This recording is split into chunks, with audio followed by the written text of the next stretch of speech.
لقد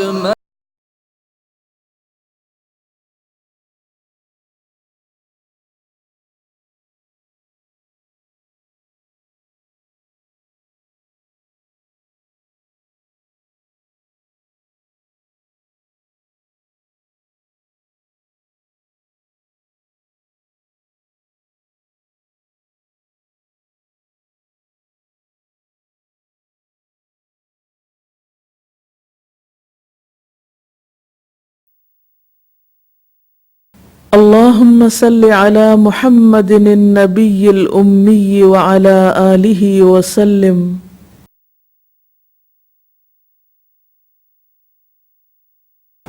السلام علیکم ورحمۃ اللہ وبرکاتہ. نحمده ونصلي على رسوله الكريم. اما بعد فاعوذ باللہ من الشیطان الرجیم. بسم اللہ الرحمن الرحیم. رب اشرح لي صدری ويسر لي امری واحلل عقدة من لسانی يفقهوا قولی. عن ابی ہریرۃ عن رسول اللہ صلی اللہ علیہ وسلم قال ما نقصت صدقة من مال وما زاد الله عبدا بعفو الا عزا وما تواضع احد لله الا رفعه الله. رواہ مسلم. سیدنا ابو ہریرہ رضی اللہ تعالی عنہ سے روایت ہے کہ رسول اللہ صلی اللہ علیہ وسلم نے فرمایا صدقہ مال کو کم نہیں کرتا اور جو معاف کر دیتا ہے اللہ تعالیٰ اس کی عزت بڑھاتا ہے اور جو اللہ تعالیٰ کے لیے تواضع اختیار کرتا ہے اللہ تعالیٰ اسے بلندی عطا فرماتا ہے. اس حدیث کو مسلم نے روایت کیا ہے. ہم دیکھتے ہیں کہ اس حدیث میں 3 باتوں کا ذکر کیا گیا ہے. نمبر 1 صدقہ کرنا، نمبر 2 معاف کرنا، نمبر 3 تواضع اختیار کرنا.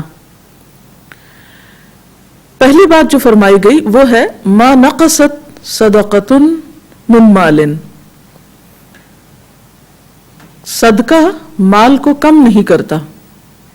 یعنی جب انسان اللہ کی خاطر اپنے مال میں سے کسی کو کچھ دیتا ہے تو بظاہر ایسا محسوس ہوتا ہے کہ شاید اس سے دینے والے کے مال میں کچھ کمی ہو گئی ہے، لیکن اپنی روح کے اعتبار سے دینا مال کو بڑھاتا ہے، مال میں برکت اور حقیقی اضافے کا سبب ہے، نہ کہ کمی کا ذریعہ.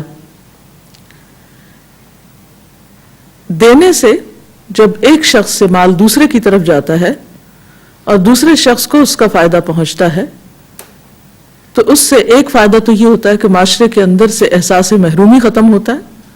دوسرا یہ کہ جب معاشرے کے تمام افراد کی ضروریات پوری ہوتی ہیں اور دینے کا کلچر فروغ پاتا ہے تو اس سے دلوں کے اندر ایک قناعت بھی پیدا ہوتی ہے، اور جب ہر شخص لینے کی بجائے دینے کی طرف توجہ رکھتا ہے تو مال معاشرے کے اندر سرکولیٹ کرتا ہے.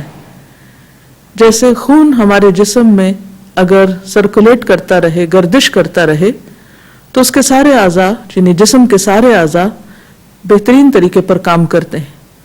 اور اگر جسم کا کوئی ایک حصہ اس میں خون گردش نہ کرے تو مفلوج ہو کر رہ جاتا ہے. اس سے جسم کی کارکردگی متاثر ہوتی ہے، یعنی مجموعی کارکردگی متاثر ہوتی ہے.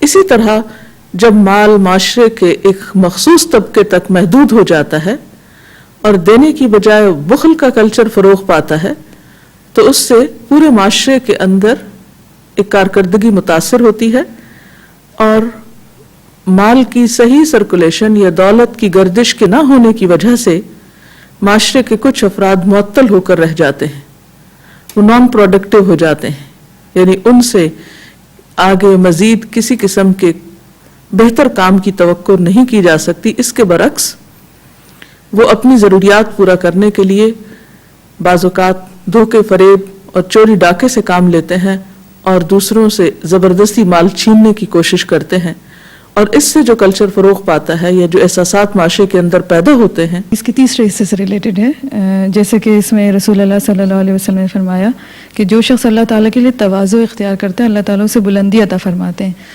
تو تواضع یا عاجزی اور مسکینی میں کیا فرق ہے؟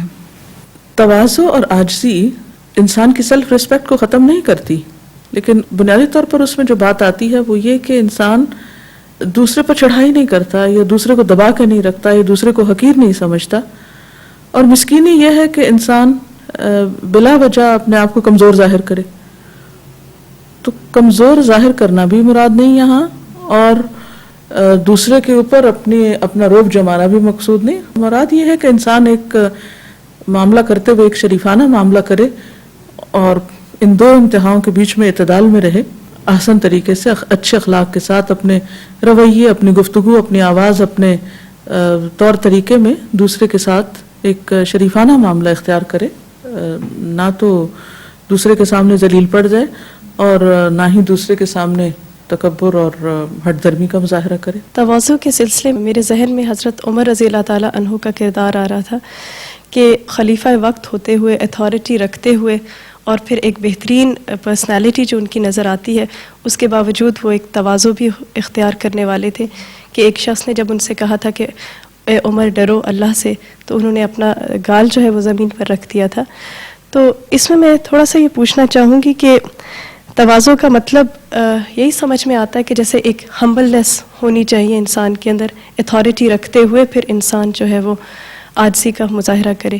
کیا یہی اس سے مراد ہے؟ جی ہاں، یہی اس سے مراد ہے کہ ایک انسان اس طرح کا رویہ دوسرے کے ساتھ رکھے کہ دوسرا کھل کر اپنی بات کر سکے. یعنی دو افراد کے درمیان معاملے میں کوئی دیوار حائل نہ ہو یا کمیونیکیشن گیپ نہ ہو، انسان دوسرے کو اپنی بات کنوے بھی کر سکے اور دوسرے کی سننے کا حوصلہ بھی ہو اور آپس کا ایک خوبصورت تعلق بھی ہو.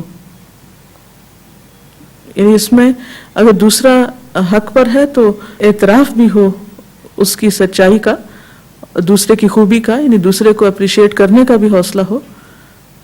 اور جب انسان عدل اور انصاف سے کام لیتا ہے تو یقینی طور پر اس میں صرف اپنی ہی نہیں دوسروں کی بھی خوبی اور بھلائی نظر آتی ہے. اور پھر جب انسان اپنے سے زیادہ بہتر کسی کو دیکھتا ہے تو اس کا اعتراف بھی خوشی سے کر سکتا ہے. اسی کو بات کو تھوڑا سا اور مزید وضاحت آپ سے چاہنے کے لیے وہ یہ کہ سمجھ میں یہ آتا ہے کہ تواضع جو ہے it's not only the superficial kind of gestures, rather it is جو کہ دل کا معاملہ ہے، کہ دل آپ کا جو ہے وہ دوسروں کو اسپیس دینے میں تاکہ وہ بھی اپنی بات کہہ سکیں اور آپ اپنی بھی بات کہہ سکیں، کچھ اس طرح کا معاملہ سمجھ میں آتا ہے. تو کیا اس پر آپ روشنی ڈالیں گے کہ یہی ہے اس کا مطلب؟ یہی اس سے مراد ہے کہ انسان اپنی ذات سے دوسروں کو خوف زدہ نہ کرے یا دوسروں کو اپنے سے دور نہ کرے، یعنی ان کو قریب آنے سے نہ روکے. یعنی ایک حدود کے اندر، اعتدال کے اندر رہتے ہوئے اس طرح کا رویہ رکھے کہ جس میں بغیر کسی پیچیدگی کے نارمل طریقے سے انسان اپنی بات پہنچا بھی سکے اور دوسرے کی سن بھی سکے. اس کے ساتھ ہی ہمارے آج کے پروگرام کا وقت اپنے اختتام کو پہنچتا ہے. اجازت چاہتے ہیں. السلام علیکم ورحمۃ اللہ وبرکاتہ.